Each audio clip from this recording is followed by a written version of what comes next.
So here's my second video about the throat center. I'm very, very excited just to get into it a bit more because it is such a powerful center. If you watched my first video, you'll know why, because I talked mostly about how important that center of consciousness is. Wow, it changes your whole life. It is truly divine. If you haven't seen the first video, I highly recommend you see it because it will give you the energy and inspiration to really honor it, to really, really recognize it.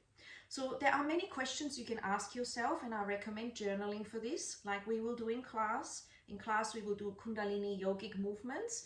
We will also have the gong to help harmonize and balance.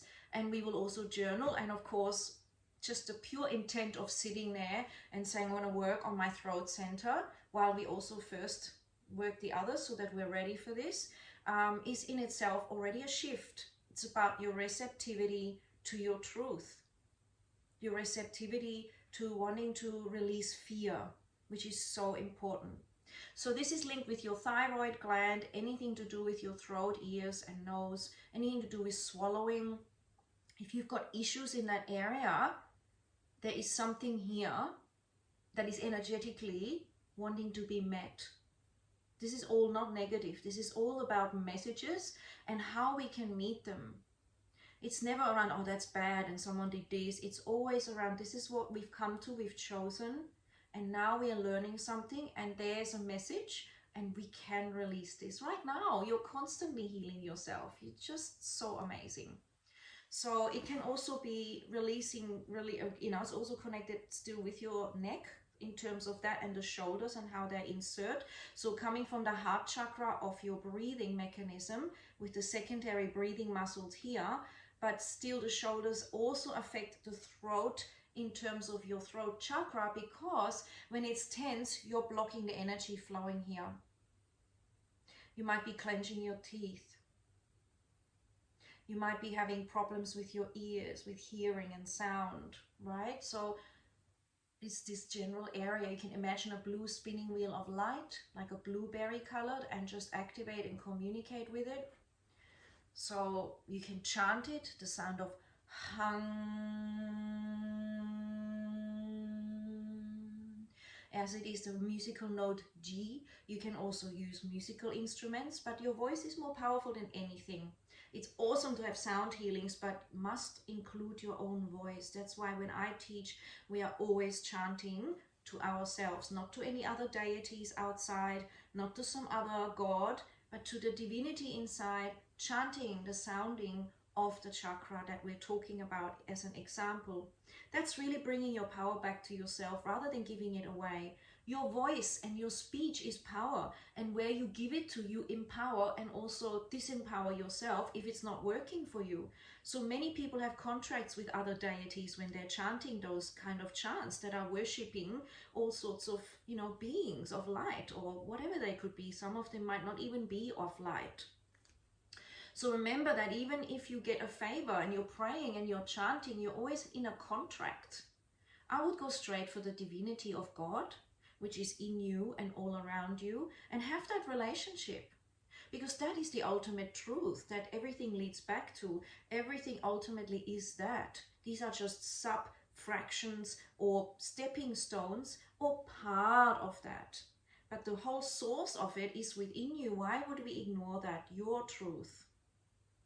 Now, your truth can still be individual as your individual incarnation, but it can also be a truth that you get in touch with when you get to the highest level, that really we are one, and sound and frequency is creating our manifestation. When we speak the truth, we feel better, we manifest better. When we lie, we are not happy. We can feel the truth of that energetic, of that contraction deep down. We become very fine-tuned in this frequency of sound. So yeah, notice that this is really, there are many levels to this throat chakra. When you start, it might be just wanting to sing, maybe wanting to massage your neck, maybe noticing, if you want to release some muscles here, maybe just visualizing that center of consciousness, because it is the gateway now into your higher consciousness, into intuition and crown. And it creates a block, which means it can create tension, structural issues, headaches, all sorts of things like this. So notice if that's what's happening for you. Notice if you're clenching, if you've got tight lips, if you have a problem with your voice, it's either loud or breaks up easily, or if it is really soft and people always ask, what? Can't hear you, can you speak up? Ooh, ooh. Because these are programs from our childhood. We've been programmed that it's safer to be quiet. Maybe we were laughed at in childhood, and now we are always questioning ourselves because we never want to get to that trauma again.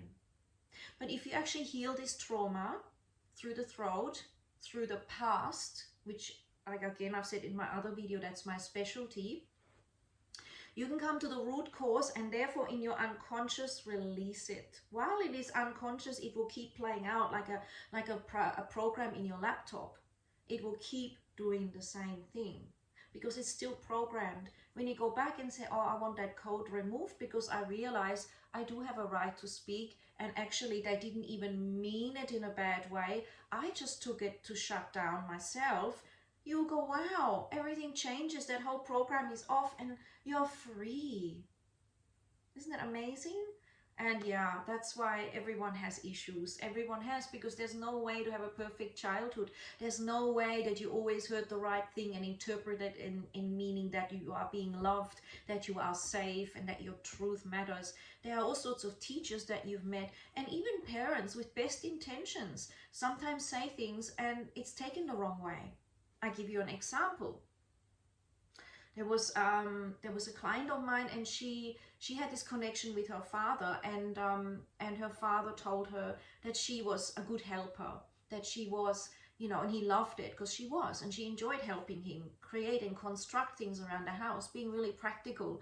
And because he said to her, "You're a great helper," she assumed unconsciously that that's important, that she's a helper, and you know that really he might not love her as much if she doesn't help. But the truth is, he also liked her communication and her company. And she didn't realize that. So she focused on helping and fixing things for people rather than enjoying the company, knowing that she's enough and that she doesn't have to fix things, that it's actually not why people complimented her. It's just how children interpret things in a moment through a few different bits of information, all to somehow survive. So that's why I get very, very passionate to communicate about this and to realize that people always say to me, oh, I just can't release this. This keeps going and I don't know why. It doesn't even make sense. Why am I doing this? And it's because it's in the unconscious. It's because somehow you didn't feel safe yet to go there, or you haven't been guided, stood still enough, you know, long enough, or to have someone like me sit there and I realize what's going on and I say, okay, let's go to the root cause. I know how to relax her so she feels safe. She goes there feeling completely safe to look at whatever happened. I write down all the learnings. She interprets that now newly and heals that herself and comes back, and it's all deep and integrated. Of course, I use words that help to enhance that, but in essence, that's what it is. And how powerful is that? Otherwise, we carry this, literally this bag on our back, the luggage we call it, right? This baggage and luggage and our parents and society and past lives all around. So anytime you feel blocked and you feel you're not living your truth and you're not speaking it and you're feeling this block, reflect on that and ask yourself, do I want to release this or do I want to keep living with this? For how long?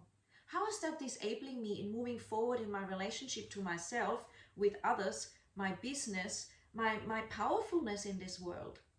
Because when your sacral and solar work well for you, you are a great leader, especially once the heart is also activated. You will need to communicate. You don't want to hide yourself and be scared to be seen and to be heard.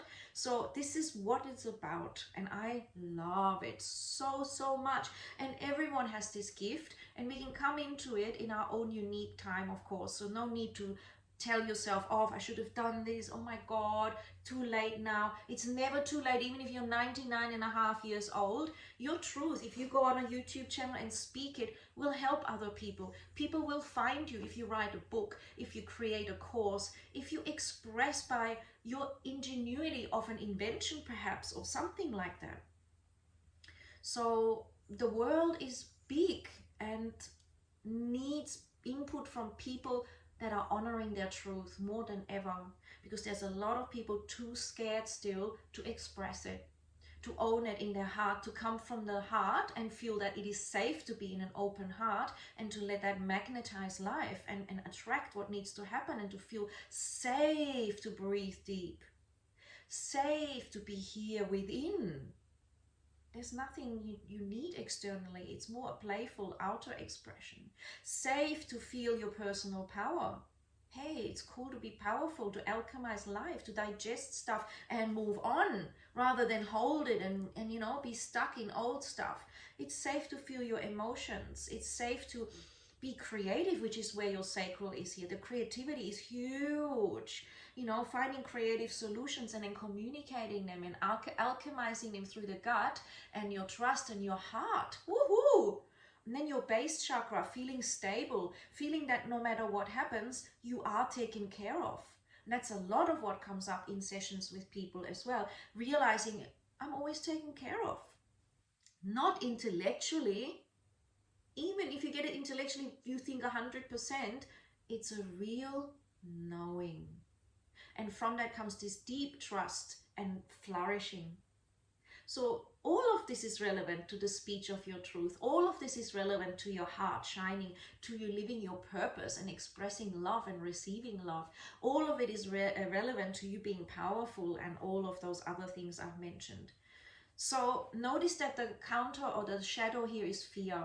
When you've got fear, it is very hard to speak your truth. And that's really what's being purged from the earth right now. People waking up to this, that are actually, why should our truth not matter? Why can't we speak up? Why are people being gagged? Why are some people thinking they know what we need? What about my truth? What about my gut? What about my body? What about my mind? What about my uniqueness? It goes on and on and on. And it's really, I'm sure that if I spoke to anyone neutrally without mentioning any specific topics, they would say, yes, Sabine, I agree. I feel everyone should have a right to actually tune in and decide what feels good within reason. And, and within reason means we don't kill someone else. We don't oppress someone else. We actually go within. We all have a beautiful heart, unless we're not human, maybe some other interesting mixture. And they say there are beings around that don't have a heart function. They're actually shut down, or they are either wounded, or they are a different type of human that's around. Who knows? I think, that's an interesting contemplation. And just notice that. Honoring that too. Well, okay, they have their place, I have mine. We don't need to fight about that.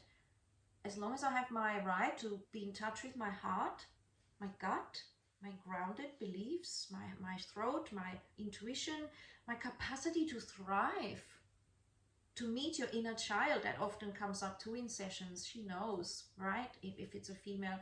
So really feeling that and trusting that. How much have we pushed that aside? The voice of your inner child. Oh my God. The inner child's voice saying, hey, hello, I want to be messy. I want to be heard. Why can't someone not hear me? This is where it comes from.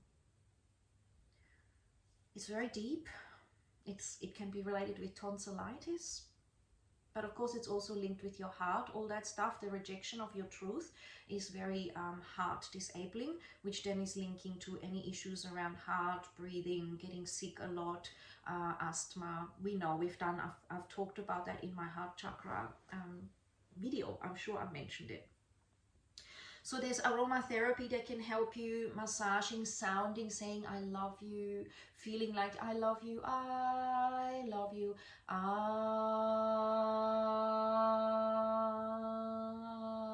making your voice loud and soft, vibrating, feeling that vibration, and making friends with that, maybe in front of a mirror, maybe in a forest, maybe in the shower, and really connect, feeling that you're clearing up old blockages, old hooks, old limitations, old things that make you feel strangled energetically and heavy and clotty here, that you can release. If you can't release it, please get help from someone you trust, because that stuff can be released 110%, always. So there's a lot there, and sometimes you need help. And that's not a bad thing. We need help to get our teeth sometimes fixed, or our eyes checked, or sometimes we need help at the gym when we work with our body, the spine, the muscles. We need help at uni to learn something, or at school. You know, there's nothing wrong with needing help. So there is crystals that can help you activate, you know, like blue topaz. Notice what resonates, or calming would be quartzes that help you, or harmonizing is turquoise, which I've always loved. I've always loved, when I was younger, even turquoise jewelry. But just notice what you resonate with, singing, sounding, no matter what. If your voice is really off and you really don't like it and it's crackly, then sing.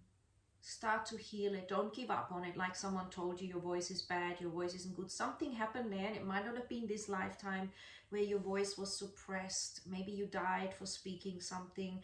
Maybe you were laughed at. Maybe you had a disease and that energy is still here. Maybe, you know, I mean, millions of things. So sit with that. And even if someone would say, oh, your voice is really bad, you're not even in tune, have singing lessons, have fun with it, or do it yourself. You can go and do any just as a grief release, sounding that, using a different pitch, feeling the vibration, using your mouth differently, different shapes. I teach all that stuff. I'm really just touching the iceberg here, but you can do a lot with the tip of the iceberg, and it will filter down into the rest of the subconscious, which is connected to your throat. And that is what this is about. This is about waking up to our true selves. Wow, feel that. Waking up to our true selves here. To our true sentient being, to our inner teacher here, right? This is big. I mean, people talk about the heart and the third eye and whatever else, sacral and solar, but this is one that not many people speak about, and it is so deep and profound and subtle. Notice as you listen to others which people's voices you like, which people you switch off from, you know, because the voice also speaks. And don't listen to people whose voices you can't take. Trust that. If you don't like their voice and how they speak, let it go. There's so many other people to listen to. And definitely, number one, make friends with your own voice. In a beautiful way, not accepting and, oh, I guess it's okay, woo-hoo, but more like, oh, okay, wow, this is my signature voice. You know, people that know you, isn't it amazing? From 10 years ago, they can hear your voice in a crowd and go, hey, Sabine, that's you, I recognize your voice. And you are all like that. You might say, yes, you've got a funny accent, but no, it's that voice and how you use it and stuff. And so it's an incredible signature that we seem to record. Everyone's unique voice signature. You could recognize any one of your kids, your family. How do we even do that? What part of our brain is recognizing these subtle frequencies, which are so obvious and innate? That in itself tells us how important it is that we recognize each other's voices, that we're in tune with each other, and how powerful this is to our capacity to be our full selves. And listen to your messages from your throat. Listen to your inner voice, your inner dialogue. If you don't like the inner dialogue, who's talking in there? Is it like an ancestor? Is it an old program? Don't let that sit in there and take up space and make your life awful. Notice, hello, I really hear you, but I don't need that right now. So this is where the observer state comes in, which is all that I always teach as well. You are observing in the end. Notice how you feel. It's this whole awareness, right? So in my class the other day, there was someone and she was really enjoying the gong, and her whole aura went green because we're doing the heart chakra, and she said it was so bright and full of love. She said she could have just giggled and taken off, and it was so intense and beautiful and real and visioned, but also felt. But then the voice would go, oh yeah, and question, oh, is this real? What's going on? And she just went, let it go. She noticed that that was something that would disturb and take her from the actual reality, which was this. What the mind comes up with is not reality. It's a program to keep you back in the illusion of the program. This is huge. The mind will keep you back in that illusion, or the programmed, conscious mind is really designed to keep you safe and to keep you in this illusion, because that's all it really gets. It's a very small aspect of you. I made the analogy, it's like your little finger thinks it knows everything, and here's the rest of the body, and we're ignoring it. And this little finger, which was programmed during childhood and birth and past life maybe, and then teachers and the world and social media and whoever else came along and and programmed all sorts of stuff into you without you choosing it. It's just you were vulnerable and they said it and you went, well, I guess they are my teachers, they must be true. And then all this other wisdom is neglected over this thing going, forget that, we're running this program, that's worked so far, forget it, this is dangerous, waking up everything else, you don't know what's going to happen, that's way too huge and way too trusting and intuitive and cosmic and connected to everything. No thanks, I'm just here and I'm cool, just give me the same food, give me the same stuff. And really the rest of you is going, no, that doesn't feel good. I want to evolve, I want to shift. I'm not comfortable with this. I want to thrive. I don't want to stay the same. Nature inside you naturally knows that there is so much more that we're all awakening to as a human consciousness, including this, our inner teacher. Inner teacher, better than any book, better than any YouTube, better than any teacher. This is your inner teacher. And my whole promise is, my whole dedication, my whole intention in everything that I've ever done, literally, I came with this program, is bringing people back to answer themselves within, connecting within. That's why I'm such a fan of this idea that we're breathing, moving, questioning, honoring silence, sounding, and expanding our consciousness so each individual human being can flourish like a unique blossom, a unique tree with unique fruits, with unique gifts. I can't understand that, possibly what your gift is, but I can sit here and remind you, you've got it. You really do. And if you dedicate time within and into your growth and into your presence and into what's important, you're going to awaken that and remember it and feel it and drop all the limitations around it away. Because that's really all we're doing. We're dropping away the stuff around it that has hidden it, the stuff that has blocked our intuition, which is what we'll talk about next. Why are we not listening to it? How have we restricted that intuition? The intuition is amazing. It's just a knowing beyond having to have proof, and you really know it. It's not like, oh, I know it, but I don't. I remember my daughter Shanti and I, we used to play, oh, what was that game called?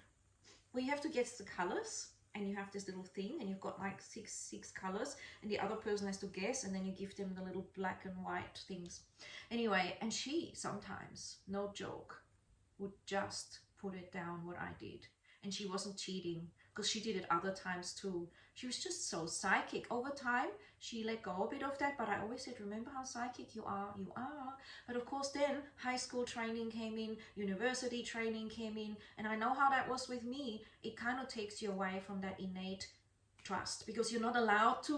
When you're getting programmed there, you can't just say, I just know this is true. Oh, I just know that that's actually not true what you're teaching. Oh yeah, well actually, you know, la la la, I have a different version of that. It's, yeah, school and uni. So anyway, I'm gonna leave it at that. Trust your truth, gradually peel back those layers, connect with it. Essential oils are like chamomile, lavender, rosemary, or whatever you like, what makes you feel good. Trust that as well. And know that it's your birthright to express your truth, to feel it as well, mostly, but also to let other people express theirs and feel theirs. Super important. Notice if they have issues around any of those things, write them down so you can look at them, and then you can start to shift them through the classes, through your introspection, through your journaling, through a session with me, through a session with someone else that does this work, you know, and that you can trust, that's living truth aligned, not just speaking it, but living it. That's really important. I assure you, I'm living it. That's my whole dedication. I don't like the idea of fakeness and pretending and saying I do one thing here and then I don't do it there. Truth has always been my thing. In fact, too much so. I have annoyed people with it because I always thought in friendship, truth would have to be the most important gift. So I would tell the truth, and I had to realize it was a little bit unrefined. I came from Germany and I came to Australia, and in Germany we're probably a bit more direct, and we laugh about things and we live like that a bit more. But in Australia, where it's a little bit more British maybe, and a bit more polite with some people, I did offend people, not meaning to. You know, like a friend would say, hey, do I look good in this dress? I've got another few, and I would go, well, let's try all of them. And I would say, well, no, I think this one looks the best, but that one, it's not really flattering or whatever. And they would get upset, you know, saying, well, you shouldn't have said that, that hurt my feelings. And that was actually my favorite dress, you know. And I remember thinking, wow, that's hard, because I think she's beautiful no matter what. And I'm happy whatever she wears. She can wear a sack and enjoy it, and I will love her. But she asked me about which I think looks best. And when I said so, you know, I still remember I was really confused by that at the time. I was just 15. Anyway, and it's just a cultural thing as well. But yeah, that's what it can be. And I always thought, what's more precious in any relationship than truth? So we can really share. But I've had to learn how to communicate it in a bit more of an elegant way, not so direct, and, you know, perhaps pre-frame it and say, hey, you know, you sure you want to know what I'm thinking? Because, you know, or I would say, well, I think they all have their place, but for me, this looks best because of that, and focus only on the positive. You know, there's many ways, and also to, of course, build that friendship so we know what we honor about each other, hey? So, and of course, if we're vulnerable, for example, if we are feeling overweight at a time, then I know, you know, someone might be really sensitive about all of that, because at that time they're working on their weight or their image, and then realizing that they might be very vulnerable to anything that currently might throw them off, because they're harmonizing and they're in a transition position, right? They're not in their greatest confident moment. And again, you know, nowadays I would know that as well, but when I was younger, I didn't understand that. I was so used to speaking truth. Anyway, have fun with this. I hope you enjoyed. Let me know how you feel. Please like and share and comment, because I really would love to reach more people with this. I think I can help a lot of people, and I think you can too, by sharing it, but also by having your truth in amongst all that. Let me know if you'd like me to interview you and have a chat, because I want to create more women's conversations expressing our truth. This is a new inspiration that came to me. It has been there before, but it's come up again. And if you are up for it, message me. I will interview you on Zoom, and we will make a nice YouTube about communicating our truth about the journey, so that other women can also listen to that and enjoy that. And I feel I'm very ready for that, and I'm inviting you. Do you resonate? Just message me, Sabine. Yes, I'd love to do that for myself. I want to challenge myself, for the world, for women, for communication, for ease, grace, and flow. All right, I'm gonna go now. Got a yoga class to teach. See you around. Ciao. Thanks for being you.